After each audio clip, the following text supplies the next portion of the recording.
Hello बच्चे लोगों, कैसे हो आप सभी। मैं कुणाल शर्मा फिर से हाजिर हूँ आपके बीच में अब फिजिक्स कक्षा 12 के चैप्टर 2 को लेकर। जैसा कि आप सभी जानते हैं कि अपने पिछले वीडियोस में अपन ने टॉपिक पढ़े थे जिनके नाम थे विद्युत दाब तथा किसी आवेशित चालक की सतह पर बल। यदि किसी स्टूडेंट ने उन वीडियोस को नहीं देखा है तो ऊपर आई बटन पर क्लिक करके उन वीडियोस को देख सकता है। आज अपन अपना नया टॉपिक पढ़ेंगे जिसका नाम है साबुन के बुलबुले हेतु दाब आधिक्य, या इसको ऐसे भी कह सकते हैं आवेशित बुलबुले हेतु संतुलन। यह आरबीएससी बोर्ड का टॉपिक है और चैप्टर 2 का टॉपिक है। तो चलिए शुरू करते हैं। जैसा कि बच्चों अपन जानते हैं कि किसी भी बुलबुले के भीतर का दाब बाहर के दाब की तुलना में अधिक होता है, और ये जो दाब आधिक्य है ये बुलबुले के पृष्ठ पर उपस्थित तनाव के कारण या पृष्ठ तनाव के कारण उत्पन्न होता है। यानी कि किसी भी साबुन के बुलबुले की अपन बात करें तो उसके, यदि मैं बात करूं ये साबुन का बुलबुला है तो इसके अंदर दाब होगा पी इन और बाहर दाब होगा पी आउट। तो अंदर का दाब और बाहर के दाब में एक अंतर होगा। ये अंतर क्या होगा कि जो किसी बुलबुले के अंदर का दाब है ये ज़्यादा होता है बाहर के दाब की तुलना में। कक्षा 11 में अपन लोगों ने फ्लूइड मैकेनिक्स में इस टॉपिक को समझा था और पढ़ा भी था। ओके बच्चों, तो अब इसी के रिगार्डिंग हम एक चीज़ इसमें हम थ्योरेटिकली कह सकते हैं कि किसी भी बुलबुले के भीतर का दाब जो है वो बाहर के दाब की तुलना में ज़्यादा होता है, और दाब का जो अंतर है जिसको हम कह सकते हैं दाब आधिक्य जो उत्पन्न हो रहा है, ये दाब आधिक्य इस बुलबुले की सतह पर उत्पन्न पृष्ठ तनाव के कारण उत्पन्न होता है। तो हम इसमें एक लैंग्वेज कह सकते हैं कि आपके लिए P in minus P out बराबर, बुलबुला है इसलिए कितना आंसर आएगा 40/r आ जाएगा। यदि ये बूंद होती तो अपना आंसर होता 2T/r।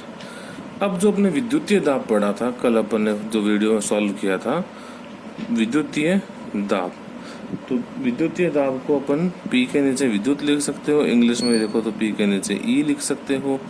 इसका वैल्यू कितना आया था σ² 2ε0, ये अपने पास आई थी क्वेश्चन नंबर 2। अब एक चीज़ आप जानते हैं कि संतुलन की अवस्था जब होती है तो संतुलन की स्थिति में, क्योंकि बुलबुला कैसा था आवेशित था, तो संतुलन की स्थिति में विद्युतीय दाब इसके दाब आधिक्य के तुल्य होना चाहिए। यदि ऐसा नहीं होता है तो ये जो बुलबुला है ये फूट जाएगा, सरवाइव नहीं कर पाएगा। तो हम इसमें ये कह सकते हैं संतुलन की स्थिति के लिए आपका जो दाब आधिक्य है P in minus P out जो है ये बराबर होना चाहिए पी इलेक्ट्रिक दाब या विद्युत दाब के। ठीक है, इसका फॉर्मूला क्या था 4T/r, ये बराबर किसके हो गया σ² 2ε0 के। अब देखिए यहाँ से हम कितनी वैल्यूज को सॉल्व कर सकते हैं। फर्स्ट वैल्यू हम सॉल्व करते हैं। यदि मैं ऐसा कह दूँ r = 8T/σ², तो ये फॉर्मूला किस चीज़ के लिए बन गया अपने पास में, बुलबुले की त्रिज्या, बुलबुले की त्रिज्या। कौन से बुलबुले की त्रिज्या? आवेशित अवस्था में। यदि बुलबुला जब आवेशित होगा तो उसकी त्रिज्या हम इस सूत्र से ज्ञात कर सकते हैं। यदि अपने से पूछा जाए कि इस आवेशित बुलबुले का पृष्ठ आवेश घनत्व कितना होगा, तो आप इसमें मान लो, इसको मैं कहता हूँ equation number 3, again by equation 3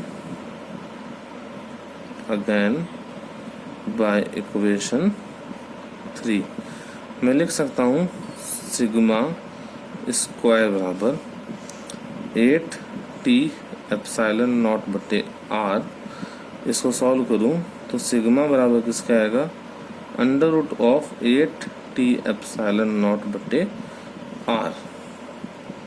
ये किसका वैल्यू सॉल्व हो गया अपने पास में, ये आया अपने पास में पृष्ठ आवेश घनत्व। किसके लिए है पृष्ठ आवेश घनत्व? आवेशित बुलबुले के लिए पृष्ठ आवेश घनत्व की वैल्यू आ गई। यदि अपने को पृष्ठ तनाव का कैलकुलेशन करना हो, किसका कैलकुलेशन करना हो? पृष्ठ तनाव का, तो हम लिख देते हैं अगेन बाय इक्वेशन 3। तो आप इसमें लिख सकते हो capital T is equal to sigma square R बटे 8 एप्सिलॉन नॉट। पक्षांतरण करके गुणा करा लेंगे इन वैल्यूज को अपन, तो ये अपने पास किसका फॉर्मूला आ गया? पृष्ठ आवेश घनत्व, सॉरी पृष्ठ तनाव का। पृष्ठ तनाव किसके लिए पृष्ठ तनाव? आवेशित बुलबुले हेतु, बुलबुले हेतु। ओके स्टूडेंट्स, ये आपके पास में इससे अपन 3 फॉर्मूलेस को फाइंड आउट किया। पहला फॉर्मूला आपने यहाँ फाइंड आउट किया त्रिज्या के लिए, दूसरा फॉर्मूला आया पृष्ठ आवेश घनत्व के लिए, और तीसरा फॉर्मूला अपने पास में आ गया पृष्ठ तनाव के लिए किसी आवेशित बुलबुले के। ओके, अब यदि अपन इसमें एक चीज ऐसे कहते हैं कि इस बुलबुले पे दाब आधिक्य का मान 0 हो जाए, तो दाब आधिक्य जब 0 हो जाएगा, इन दिस कंडीशन ये अपने पास में जो बुलबुला है ये फूट जाएगा। इन दाब आधिक्य का मान 0 होने पर बुलबुला सरवाइव नहीं कर सकेगा और ये बुलबुला फूट जाएगा। Okay students, thank you. यदि आपने मेरे चैनल को अभी तक सब्सक्राइब नहीं किया है तो इसको सब्सक्राइब कीजिए, लाइक कीजिए और अपने सभी फ्रेंड्स के बीच में इसको शेयर कीजिए। धन्यवाद।